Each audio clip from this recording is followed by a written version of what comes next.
you need to have a roadmap in place that guides your learning. YouTube is a university on its own. Make do with the free resources that you have at hand. The truth of the matter is, it takes time to become a professional that an organization would be interested in employing in cybersecurity. Hello, cyber friends. Welcome back to my YouTube channel and welcome back to this series. Alright, it's been wonderful with episode 1 and episode 2, and this is episode 3. Drum rolls!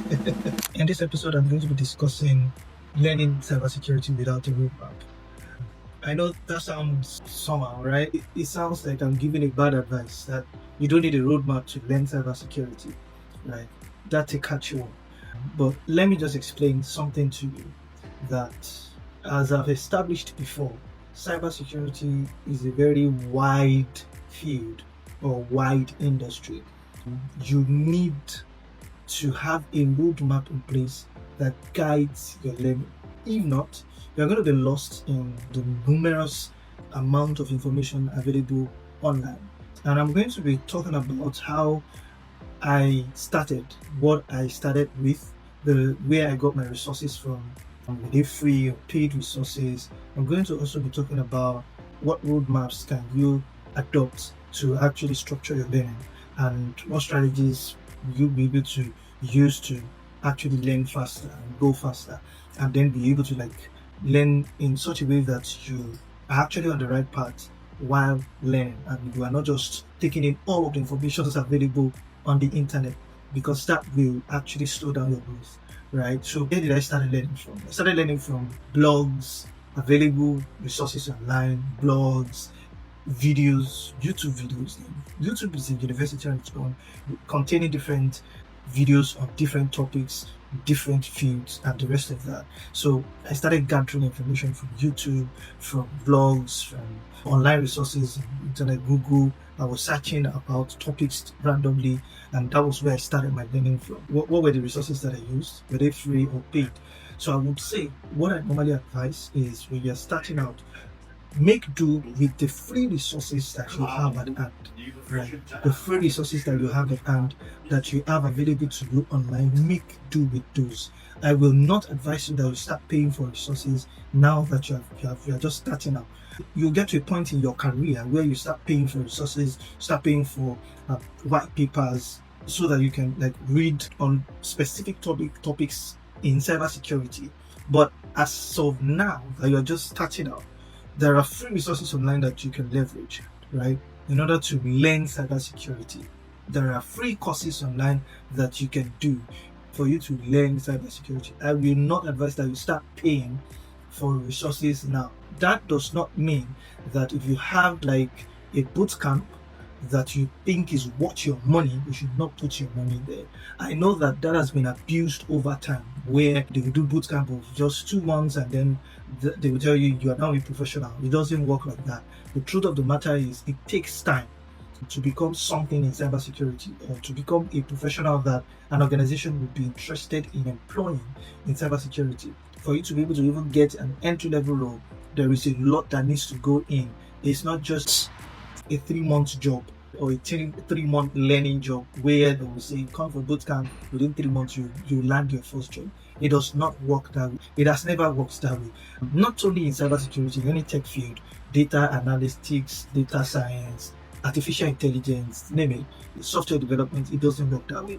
3-month boot camp will not help you to get to anywhere, right? It takes solid, from 6 months upward before you can start getting your foot in assimilating certain knowledge within cybersecurity, where you can say there is something structurally stacked up in your brain, where you can pick things up and be able to navigate your way. It will take from 6 months of learning upward. Not that it is after that 6 months you're going to get a job. Some people are lucky, they get internship after 6 months of rigorous learning. But I'm saying that if you want to get an entry-level job, it's a work that starts from 6 months upward. where you have rigorous learning consistently for 6 months upward. And then at that moment, you would have gotten like enough knowledge, learned some of the security concepts, and get your hands on these practices, labs, and all of that gives you certain fundamental knowledge about security protection of things. And then an internship after that time would help. But for entry level, I would say that if you are a very good learner, after a year, you should be able to get an entry level job where you'll be able to practice cybersecurity. That's roughly it. I'm not saying this is how it's supposed to be. I'm saying that if you can put your mind to it, at least with this range of duration, you should be able to get something out of that your commitment over time for about 1 year. You know, of rigorous learning, you should be able to, and then with not just learning cybersecurity alone, other stuff like CV building, building your competency, and also some soft skill, communication, articulation, collaboration, and all of that, building those, fusing it into your learning of cybersecurity. After 1 year, you should be able to get land like an entry level role within your period of learning. If you get internships, it will really help you to fast track your growth or your learning. Do you get my point? Now, I'm not saying this is all there is, or this is what should apply to everybody. We are all different. The way we learn are different. The way we approach things are different. But on a general level, right? After a 6-month rigorous learning, you should be able to get an internship. After a 1 year rigorous learning, you should be able to land an entry level, and from there you should be able to climb the ladder and grow, right? And I also want to say that the way I learned when I was starting out was that I didn't just go about scavenging for information everywhere and then acquiring those information, then devouring those information anyhow. That's not how it works. You have to be structured in your learning and be able to have like a roadmap. Like after learning this, you need to learn this. After learning this, you need to learn this. That's how you grow in cybersecurity or in any tech field. That's how you grow. Your learning must be structured, and you must have like a roadmap, what you're following in alignment with the domain that you're focusing on. For me, when I started out, I was tilting more to cyber defense. So my learning as I was starting out was more of around, analyzing logs, monitoring networks, configuration of firewalls, and all of that, because I was tilting more to cyber defense, the defensive aspect of cybersecurity when I was starting. So I was doing stuff around digital forensics. I did a lot of that learning, digital forensics. I did a lot of log analysis, monitoring of network traffic, analyzing network traffic. I did a lot of that, learning all of those false positive, false negative, and all of that around cyber defense. So I did certain certifications that actually focus on the cyber defense aspect from Cisco and all of that. So based on the last video we talked about choosing the right path. So after you might have chosen the right path for yourself, it is best that you now structure your learning to actually learn from fundamentals and basics up to now specializing in what path that you have chosen. So how was I able to do that? What I did was I actually gathered a lot. I made my research around cyber defense, and I made my research around jobs right within the cyber defense, the blue team environment of cybersecurity. And I was able to get a lot of job descriptions, put them together, and then I was able to outline roles and their job descriptions within the cyber defense career path cybersecurity.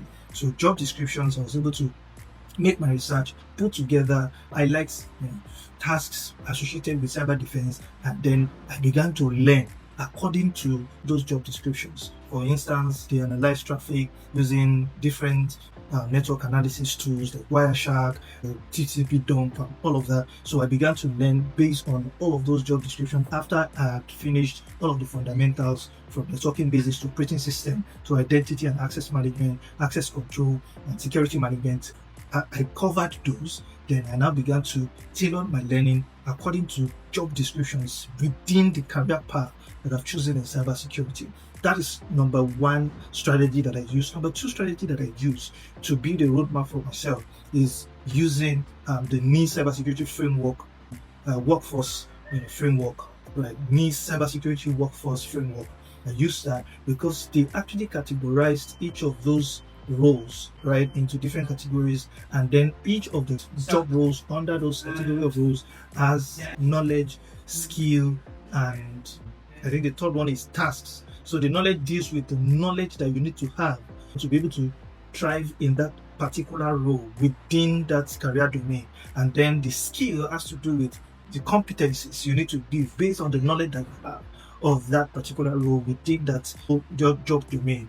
And then the task is the day-to-day tasks that professionals within that job domain normally perform on their day-to-day job. So they categorize it into three like that: the knowledge, skill, and tasks. So what I did then, apart from using job descriptions to learn the different concepts around the job that I'm particular about within the cybersecurity space field, I use NIST cybersecurity workforce framework, right? So each of the job under the job domain, for instance, security operations.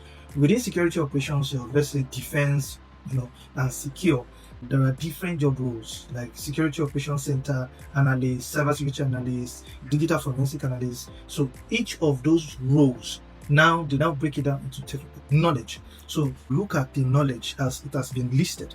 So you can now follow structurally the knowledge that they say if you want to be a professional in this particular role, these are the knowledge you should have: networking basics, IP addressing, and the rest of that, vulnerability assessment, knowledge of vulnerabilities, risk. You see the list. So what I normally do, I start with knowledge. So I start with knowledge as it has been listed. I will pick it one after the other. The knowledge of networking. Then I will go to skill. What are the skills associated with that particular knowledge? When I look at those skills, and then I look at it, how can I get those skills? Now that I have the knowledge, how can I get those skills? How I will be able to get those skills is by hands-on practice, right? I look at labs, I look at projects regarding those skills, and then I look at it, I do them, I learn how to do them. Then what are the tasks? What do they normally do in that particular role that is associated with the skill and knowledge that I've just acquired?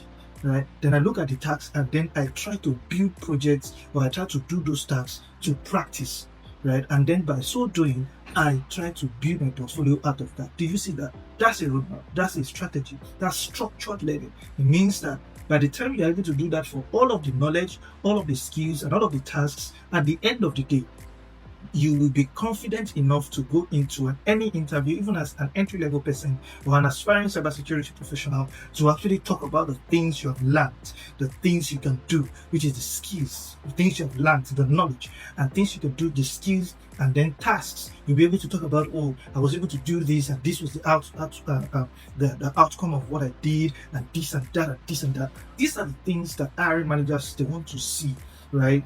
Even for entry-level roles, that's why they say experience within this and this, experience with this and this, experience with IP addressing, experience with DHCP, experience with this and that, firewall administration and all of that. You might not be able to get the experience from a job, but you can get the experience by doing, right? And these are the ways that you can be able to do without a job, right? Yeah, I still have an episode that I'm going to be talking about work experience versus job experience in the cybersecurity space. I've used this strategy and it worked for me. Two things I've discussed: using job descriptions to actually structure your learning, and using the NIST cybersecurity workforce framework to also structure the learning according to the knowledge, skill, and task associated with the role that you're looking forward to actually getting within the cybersecurity field. Now you see that will really help you to be able to structure them. If you do not have like a roadmap or like a structure in place, you get overwhelmed with the amount of information available online, and you will not even know which resources should you use. After you have used this one, which one should you use next? What should you learn next? What is the next topic you should learn? What is the next concept you should learn? You will not be able to determine that if you do not have like a roadmap or like a structured way of learning in cybersecurity. These are the strategies that will help you to be able to catch up on time. Another thing I want to talk about is setting like a timeline for your learning. For instance, let's say you want to learn about networking basics, you should not learn it for about 6 months. Like, that's not the only thing you want to actually learn for 6 months. Yeah, I know networking is wide. but you are starting with the fundamentals, right? So you can just set like about 2 months and say, okay, I'm learning networking basic for 2 months. After 2 months, I'm jumping to operating system. I'm learning for another 2 months. After 2 months, I'm learning like that. Or you can structure it this way, that I'm going to learn networking basics and operating system for these 2 months, or for this 1 month. That's what I'm focusing on. For the next 1 month after that, I'm focusing on identity and access management and access control. For the next 1 month, like that, you're structuring your learning, right? And you're giving it timeline, so you will be able to track and measure your performance, track how you are doing even with those duration, and then be able to determine if that duration will still be able to work for you on your next topic or concept that you want to learn. This is how to actually try in your learning of cybersecurity, because of how bulky, how voluminous what the knowledge and the resources that you'll be consuming are. Another thing I also think I did then was to check exam objectives for certain specific certifications, like Security Plus, the exam objectives, the way they actually arrange it. You can pick the security concepts, the way they arrange it, and then go and do your learning on them. I hope that with all of this that I've explained, it has really helped you to gain one or two understanding on how you can actually structure your learning, build a roadmap for yourself to be able to learn and grow very quickly. So learning cybersecurity without a roadmap is a no. Without a structure is a no. If not, you will be lost in the pool of the numerous resources available online, and at the end of the day, you will become confused and get stuck. You won't know how to continue, and I don't want that for you. Thank you very much for your time. I'm going to see you in the next episode. Bye.